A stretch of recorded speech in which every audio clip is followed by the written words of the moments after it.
আমার বাবা Mohammad Kamal Hossain engineer, electronic ফ্যাক্টরির মালিক। ব্যবসায়িক লেনদেনে আদালতে চলমান 1 নম্বর আসামি সোলাইমান লিটন, বয়স 50, নবাবপুরে বড় মসজিদ গলির মিম হার্ডওয়্যারের সত্ত্বাধিকারী থাকায় আমার বাবার প্রতিষ্ঠান থেকে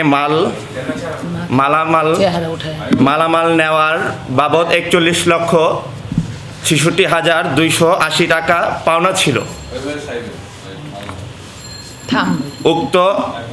উক্ত টাকা 1 নম্বর আসামি লিটনের কাছ থেকে চাইতে দিব বলে ঘুরাইতে থাকে।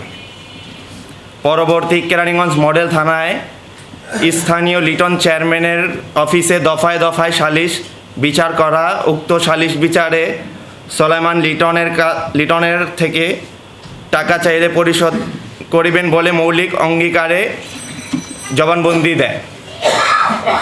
সোলাইমান লিটন প্রতারক, বদমেজাজি, লোভী, চাঁদাবাজ, ভূমিদস্যু প্রকৃতির লোক। এক পর্যায়ে সোলাইমান লিটন আমার বাবাকে টাকা প্রদান করার কথা বলে। গত 4/5/2025 তারিখ সকাল 12টার সময় রিক্সা যোগে নবাবপুরে মাল কেনার উদ্দেশ্যে আমার বাবা রওনা হন 5 লক্ষ টাকা নিয়ে। তখন নবাবপুরে সোলাইমান লিটনের সাথে আমার বাবার সাথে দেখা হয়। লিটনের কাছ থেকে টাকা চাইতে হলে লিটন সাহেব বলেন যে, কামাল ভাই আসেন, আপনাকে নাস্তা করে টাকা দিচ্ছি। নাস্তা করার সময় কিছু অজ্ঞাত লোকজন বাবাকে জিম্মি করে বংশাল ছুরিটোলা 202 লুৎফর রহমান লেন আইয়ুব ভবনের নিচতলায় একটি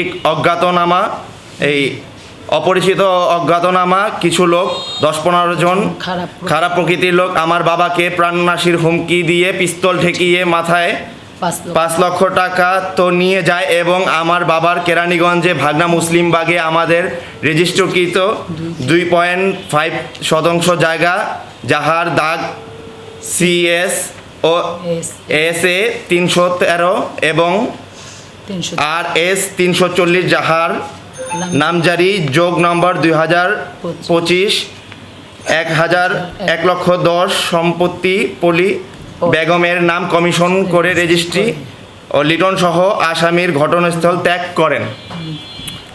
উক্ত সম্পাদনার পরে কেরানীগঞ্জ মডেল থানা সাব রেজিস্ট্রার অফিসে আমার বাবা তাৎক্ষণিক সাক্ষীগণদের নিয়ে অভিযোগ দেয়। সাব রেজিস্ট্রার অভিযোগটি আমলে নিলে তাৎক্ষণিক দলিল সম্পাদনা কার্যক্রম স্থগিত করে রাখেন। উক্ত বিষয়টি বিজ্ঞ মহানগর হাকিম আদালতে CR মামলা নম্বর 753/2025 CIDর প্রতিবেদন চলমান রয়েছে। উল্লেখ্য যে সোলাইমান লিটন সহ আসামিরা মামলা প্রত্যাহারের জন্য প্রতিনিয়ত ভয়ভীতি ও খুন জখমের হুমকি দিয়ে এসেছে আমার বাবাকে।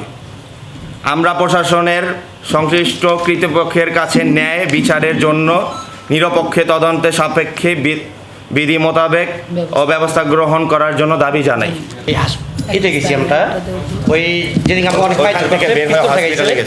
পিস্তল ঠেকা রাখছে, যে কোনো রেস্টি না হয়েছে। কমিশন যখন আসার পরে মানে ওইখানে স্বাভাবিক মানে আমার পিছনে পিস্তল, কমিশন তো দেখতে আসে না, ওরা তো স্বাভাবিক দেখতে আসছে। অনেকে ভাই আপনার সমস্যা, আমি ভাই আমার সমস্যা না, কোনো সমস্যা না, আমি তো বলতে পারছি না, কারণ পিছনে আমার পিস্তল ঠেকাই না।